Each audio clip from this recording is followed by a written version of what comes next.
नमस्कार दोस्तों, स्वागत है आप सभी का हमारे YouTube चैनल ज्योतिष फलादेश विज्ञान पर।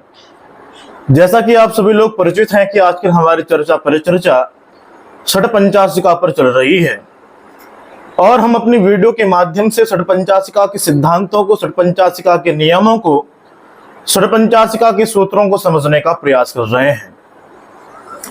छठ पंचाशिका से पूर्व हम सभी लोगों ने लघु पाराशरी के नियमों को, लघु पाराशरी के सिद्धांतों को समझने का प्रयास किया। आज के विषय को प्रारंभ करूं उससे पूर्व आप सभी ज्योतिष प्रेमियों से हमारा निवेदन है कि यदि आप हमारे YouTube चैनल ज्योतिष फलादेश के माध्यम से ज्योतिष के विषयों को, ज्योतिष के सिद्धांतों को समझना चाहते हैं तो हमारे YouTube चैनल ज्योतिष फलादेश विज्ञान को सब्सक्राइब अवश्य रूप से करें। यदि आप प्रश्न कुंडली के माध्यम से प्रश्नकर्ता के प्रत्येक प्रश्नों का उत्तर 100% सत्य रूप से देना चाहते हैं तो आप सभी लोग जानते हैं कि छठ पंचाशिका के सिद्धांत, छठ पंचाशिका के नियम, छठ पंचाशिका के सूत्र अत्यंत महत्वपूर्ण है, इसमें कोई संदेह नहीं है। छठ पंचाशिका के एक अध्याय की चर्चा हम सभी लोगों ने करी, उसके पश्चात दूसरा अध्याय आज की वीडियो से हम सभी लोग प्रारंभ कर रहे हैं। दूसरे अध्याय का नाम है गमागमाध्याय। गम आगमो अध्याय इति गमागमाध्याय। जाने और आने इस विषय पर विशेष रूप से इस अध्याय के माध्यम से बल दिया जाएगा।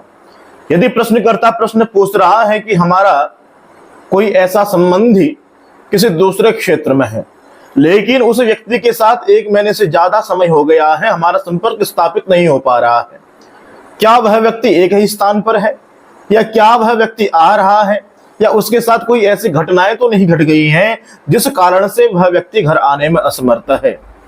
इस प्रकार के प्रश्नों का उत्तर देने के लिए हम सभी लोग छठ पंचाशिका के सिद्धांतों का ही प्रयोग करते हैं। यह विषय आगे आएगा। आज के विषय को प्रारंभ करूं। छठ पंचाशिका के शास्त्रकार ने गमागमो अध्याय के प्रथम श्लोक में स्पष्ट किया, वृषसंग वृश्चिक घटैर वृद्धि स्थान गमागमो नास्ति नमृतम न चापि नष्टम न रोग शांतिर न चाभिभयः। शास्त्रकार श्लोक के माध्यम से स्पष्ट करते हैं कि अगर कोई व्यक्ति स्थिर लग्न में है, क्योंकि यहाँ पर जिन भी राशियों की चर्चा परिचर्चा छठ पंचाशिका के शास्त्रकार पृथ्वी यशसा के द्वारा की गई है वह सारी राशियां स्त्री राशि हैं। कौन कौन सी राशि? पहला है वृष राशि, दूसरा है सिंह राशि, तीसरा है वृश्चिक राशि और चौथा है कुंभ राशि। अगर लग्न पर स्त्री राशियां हों और प्रश्नकर्ता गम और आगम के विषय में प्रश्न पूछ रहा है तो ऐसी स्थिति में न तो गमागम किसी प्रकार का कोई संबंध नहीं होता है। एक स्थान से व्यक्ति आता नहीं है या एक स्थान से व्यक्ति कहीं जाता नहीं है, क्योंकि इन लग्नों का ही नाम है स्थिर लग्न। यथा नाम तथा गुणः, जैसा जिसका नाम होता है उसी के अनुरूप उसका गुण भी समझना चाहिए। स्थिर लग्नों में यदि गम और आगम के संबंध में प्रश्नकर्ता आपसे प्रश्न पूछ रहा है कि हमारा कोई संबंधी उस स्थान पर है और बहुत महीने से उससे बात नहीं हो रही है, क्या वह व्यक्ति उसी स्थान पर है या वह व्यक्ति उस स्थान से चल पड़ा है? आपने विचार किया, प्रश्न कुंडली में देखा कि लग्न पर स्थिर राशियां हैं, तो वहां पे उस स्थिर राशि के होने से आपने विचार करना है कि वह व्यक्ति उसी स्थान पर स्थिर है।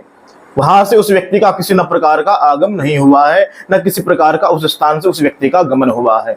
फिर दूसरा कहा मृतम, कि अगर कोई व्यक्ति अपने ही किसी संबंधी के मृत संबंधी प्रश्न पूछ रहा है कि वह व्यक्ति बहुत समय से रोगी है, रोग से आक्रांत है, क्या उस व्यक्ति को उस रोग से मुक्ति मिल पाएगी या उस व्यक्ति का उस रोग से आक्रांत होकर के क्या उसका शरीर छूट पाएगा?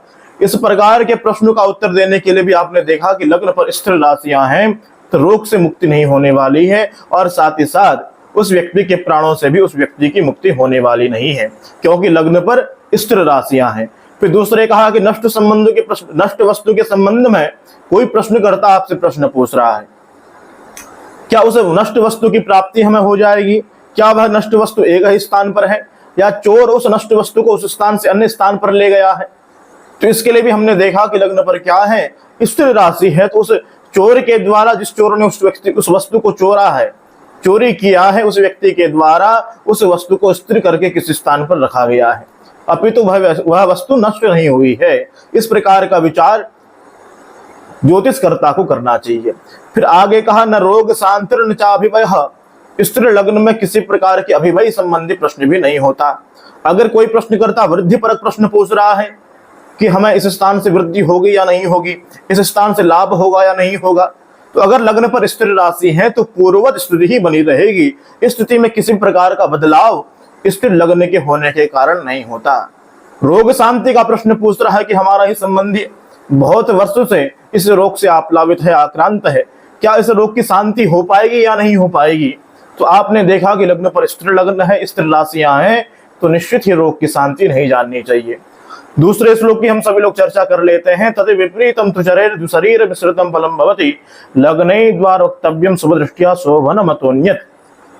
इस श्लोक के माध्यम से शास्त्रकार ने स्पष्ट किया कि अगर लग्न पर चंद्रमा पूर्ण बलि विराजमान है, लग्न स्थान पर चाहे स्थिर लग्न है, लेकिन लग्न पर चंद्रमा पूर्ण रूप से बलि है, चंद्रमा पर एक से अधिक शुभ ग्रहों की दृष्टि पड़ रही है, तो निश्चित रूप से किसी भी प्रकार के प्रश्न की सिद्धि जाननी चाहिए, किसी भी प्रकार के प्रश्न की कार्य सिद्धि अवश्य जाननी चाहिए।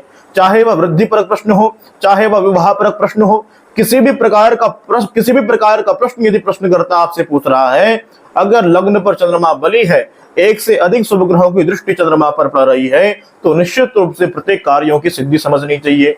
अगर स्थिति इसके विपरीत है, चंद्रमा लग्न पर क्षीण अवस्था का विराजमान है, पापी ग्रहों से युक्त है, और साथ ही साथ शुभ ग्रहों की दृष्टि भी उस पर नहीं पड़ रही है, एक से अधिक पापी ग्रहों की दृष्टि उस चंद्रमा पर पड़ रही है, तो ऐसी स्थिति में कार्य की सिद्धि नहीं समझनी चाहिए अथवा प्रश्न की सिद्धि नहीं समझनी चाहिए।